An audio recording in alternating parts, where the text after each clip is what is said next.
नमस्कार दोस्तों, स्वागत है आपका अपने चैनल यूनिवर्स 4D पे।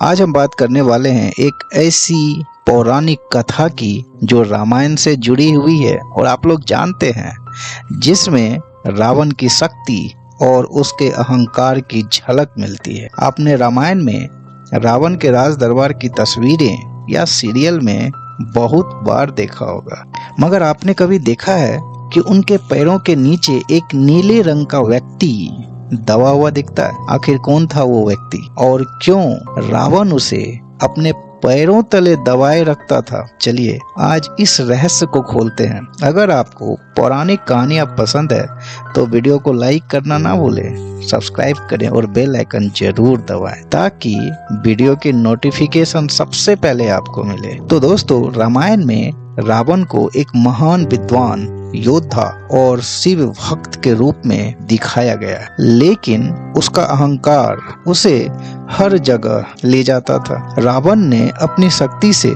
न सिर्फ देवताओं को हराया बल्कि नवग्रहों को भी अपने वश में कर लिया था। इन ग्रहों को वो अपने सिंहासन की सीढ़ियों के नीचे या पैरों तले दबा कर रखता था ताकि वो उसके नियंत्रण में रहे और उसकी इच्छा के अनुसार काम करे।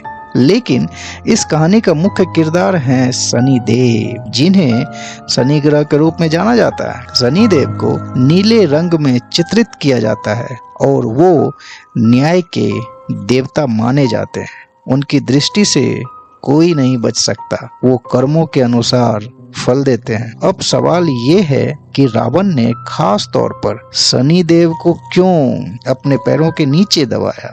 इसके पीछे एक दिलचस्प कथा है। कथा ये है कि जब रावण का पुत्र मेघनाथ, जिसे इंद्रजीत भी कहा जाता है, उनका जन्म होने वाला था, तब रावण ने अपनी ज्योतिषी विद्या से उनकी कुंडली बनाई। रावण चाहता था कि उसका बेटा अजय यानी मेघनाथ अजय और सबसे शक्तिशाली बने। इसीलिए उसने सभी 9 ग्रहों को आदेश दिया कि वो मेघनाथ की कुंडली में अपने अनुकूल स्थिति में रहे, यानी 11वें घर में, जो शुभ फल देता है। रावण इतना शक्तिशाली था कि उसने ग्रहों को अपने वश में कर लिया था और वो उसके आदेश का पालन करने लगे। कुंडली में सबसे शुभ ग्रह कौन सा होता है दोस्तों? सबसे शुभ भाव, सबसे शुभ घर वो है 11वां घर, जहाँ पे ऐसा माना जाता है कि सारे ग्रह अच्छे फल देते हैं। इसीलिए रावण ये चाहता था कि जब मेघनाथ का जन्म हो तो सारे ग्रह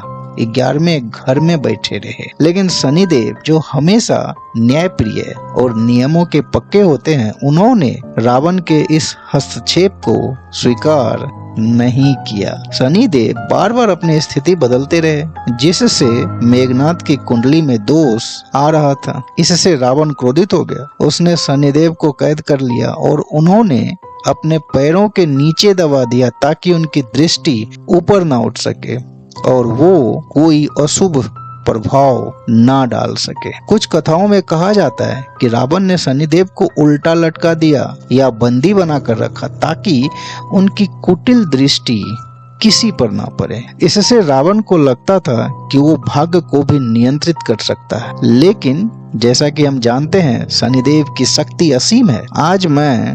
जैसा कि आप जानते हैं, शनिदेव की शक्ति असीम है।